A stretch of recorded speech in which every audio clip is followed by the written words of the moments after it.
Código del Trabajo. Bueno, el Código del Trabajo es una ley que tiene que ver con temas laborales al interior de las empresas privadas. Este código, como todo código, es un conjunto de leyes, no es una sola. Por lo tanto, trata diversos temas del ámbito laboral, tales como la jornada de trabajo, el feriado, la negociación colectiva, etc. De tal manera entonces que cualquier modificación que se le quiera hacer al Código del Trabajo pasa por el Parlamento, porque hay que legislar, hay que cambiar algo, y eso se tiene que hacer en base a una nueva ley, como ya ha ocurrido varias veces en nuestro país. Pero lo importante es tener claro que cualquier disposición del Código del Trabajo, siendo ley, no puede ser modificada bajo el criterio particular de alguna autoridad, sino que tiene que haber una iniciativa, un proyecto de ley, y a través de eso se podría llegar a una modificación. Bueno, este Código del Trabajo contempla, entre otras cosas, algunas definiciones que son clave para poder entender algunos conceptos que se señalan en su interior. Por ejemplo, parte definiendo lo que es empleador. Y el empleador se dice que es toda persona natural o jurídica que contrata los servicios personales, intelectuales o materiales de una o más personas en virtud de un contrato de trabajo. Bueno, se distingue entonces al principio de la definición que el empleador, que en el fondo es quien contrata, ¿verdad?, puede ser tanto una persona natural como una persona jurídica. Aclarando acá que persona natural somos todos nosotros, considerados en forma individual desde el momento de nuestro nacimiento, y lo seguimos siendo hasta el momento de nuestro fallecimiento, sin importar algún grado académico que tengamos entre medio o algún cargo que ocupemos. Todos somos personas naturales. Por lo tanto, un contrato de trabajo podría decir: entre Juan Pérez y fulano de tal se acuerda el siguiente contrato de trabajo. Entonces, ahí está contratando una persona natural. Pero también podría contratar una persona jurídica. Y las personas jurídicas son las sociedades reconocidas por ley, sin importar el número de integrantes que tengan.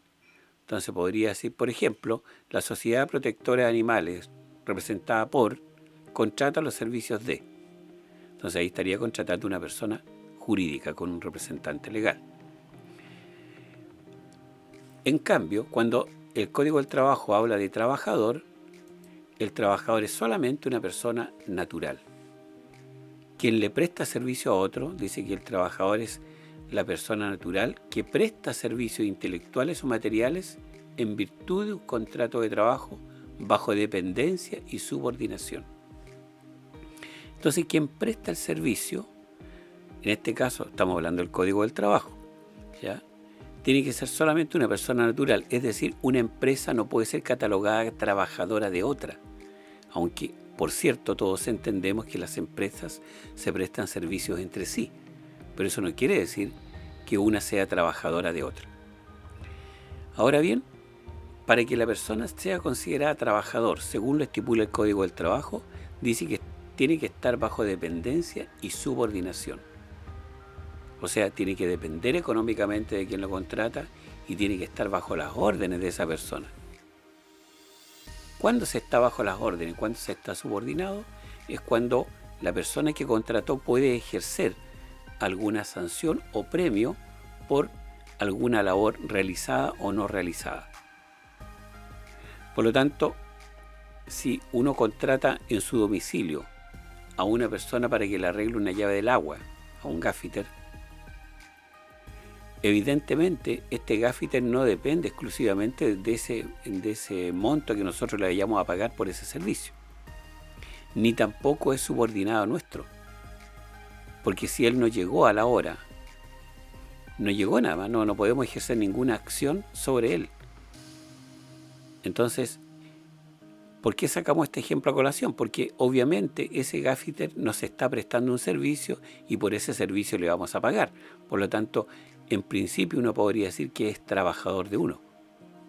Pero el Código del Trabajo dice no, tiene que haber dependencia y tiene que haber subordinación para que la persona pueda decir yo soy trabajador de. y en virtud de esa calidad a lo mejor él podría reclamar ante la inspección del trabajo algo con lo que según él no se le ha cumplido, pero siempre y cuando tenga la calidad de trabajador. Independiente, ojo, si haya o no contrato de por medio, eso lo vamos a ver más adelante. Y también el Código del Trabajo habla del trabajador independiente, que es aquel, ¿cierto?, que no depende de empleador alguno, ni tiene trabajadores bajo su dependencia. Esto para los efectos de que si uno contrata los servicios de otra persona, ¿cierto?, a lo mejor obviamente ya dejaría de ser independiente, pero para los efectos previsionales lo sigue siendo. O sea, el empleador puede inscribirse en el sistema previsional como trabajador independiente a pesar de que tenga a alguien contratado. Esas son definiciones básicas entonces que nos da el Código del Trabajo.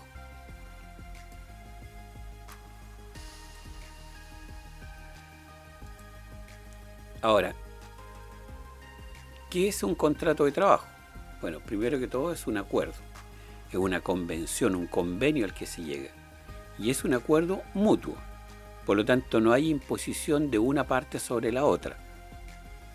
De tal manera entonces que el trabajador pasado un mes, ¿cierto?, no se puede quejar de que le pagan poco o de que lo hacen trabajar mucho, o el empleador no se puede quejar de que el trabajador está haciendo determinada tarea y no hace otra, porque se supone que los dos acordaron ahí tanto las actividades como el monto a pagar, por ejemplo.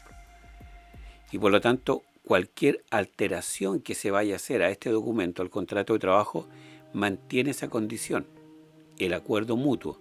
Ninguna parte puede cambiar lo estipulado en el contrato en forma individual, como por ejemplo el sueldo. Por muy mala que esté la situación económica, el empleador no puede llegar y bajarle el sueldo, por ejemplo, a uno o más trabajadores, aduciendo eso como causal.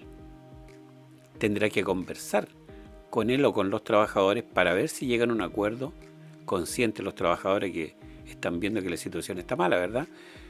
Pero tienen que conversar y ver si llegan a un acuerdo. Eso en principio.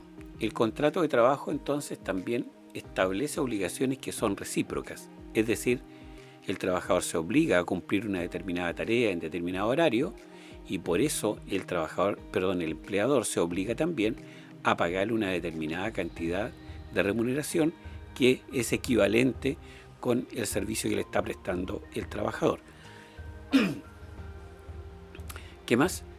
El contrato de trabajo tiene que establecer los plazos, o sea, ¿cuánto va a durar el contrato? ¿Va a durar un mes, 2 meses, un año? ¿O va a ser en forma indefinida? ¿Qué labor se va a hacer? Si se le va a pagar algún beneficio adicional al trabajador, ¿dónde va a efectuar la actividad? ¿Cuándo se le va a pagar y cuánto? Por cierto, se da la ley, en este caso el Código del Trabajo, da la posibilidad de que el empleador pueda tener un periodo a prueba a la persona. Y ese periodo a prueba en todo caso no puede ser mayor a 15 días. También es bueno destacar acá que independiente que el trabajador no haya pasado la prueba, ya sea que haya estado un día o 2 trabajando, por ejemplo, esos días se le tienen que pagar igual, aunque no sea contratado después.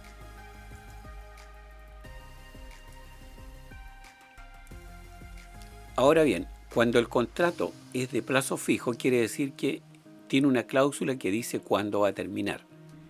El contrato podría terminar en un mes, en 2 meses, etcétera, en un año, pero no más allá.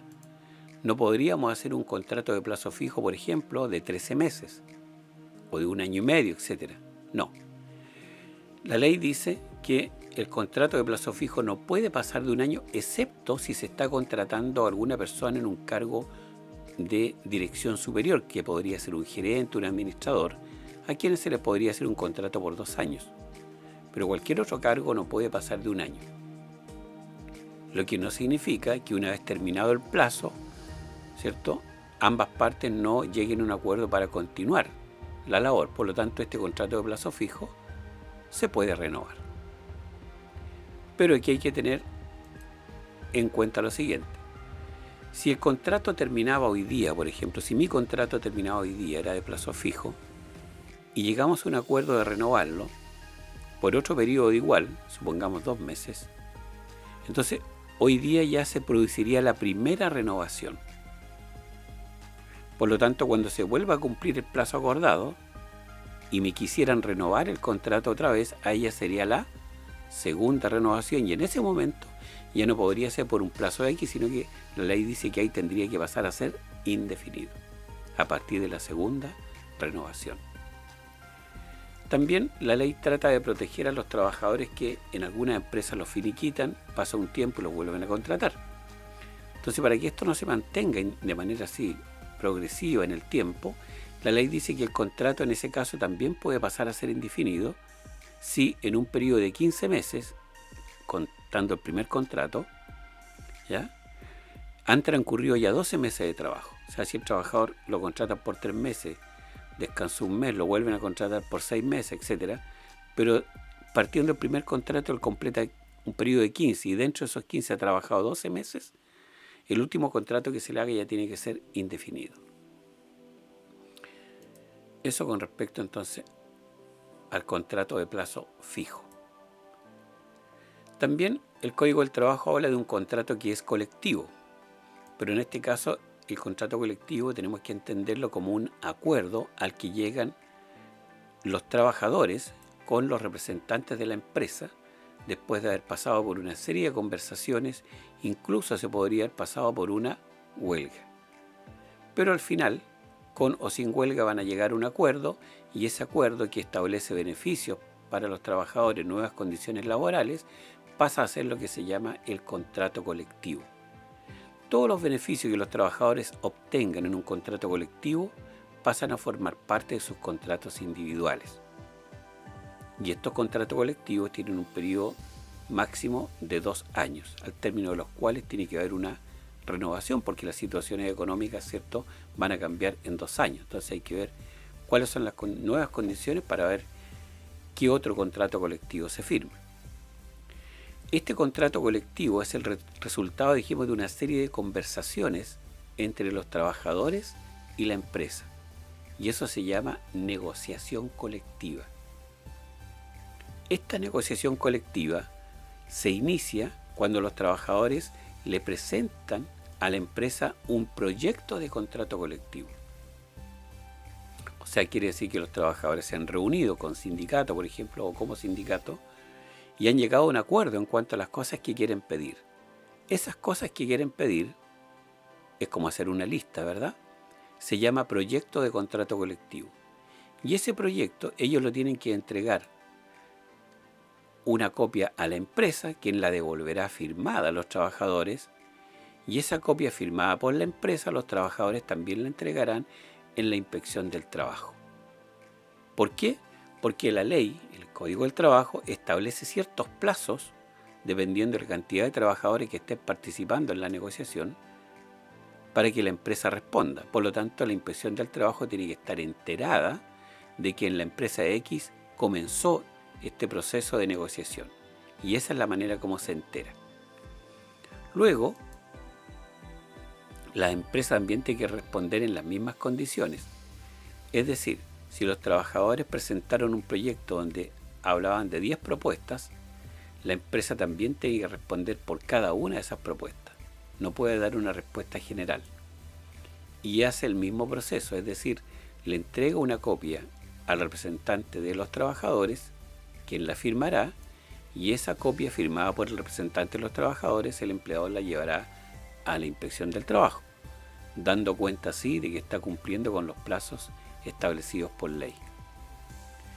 Esa respuesta de la empresa los trabajadores la van a votar, y por lo tanto en una votación van a haber personas que van a estar de acuerdo y otras que no.